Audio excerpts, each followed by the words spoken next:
আমার মনে হয় না পুরুলিয়ার মতো এত ইউনিক ডায়াসপোরা বাংলায় আর কোথাওই আছে।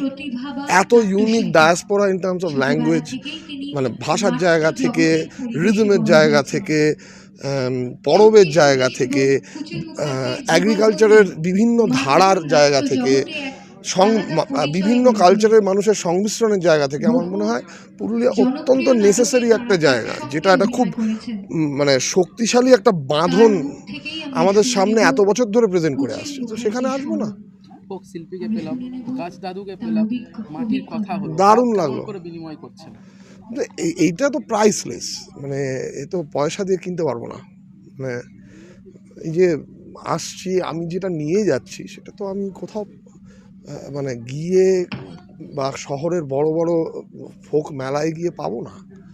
তার নিজের জায়গায় বসে সে তার নিজের জায়গার কথা বলছে, তার দুঃখের কথা বলছে, তার আনন্দের কথা বলছে। এর চেয়ে আনন্দের কী হতে পারে? এটা পাওয়ার জন্যই তো এসছে।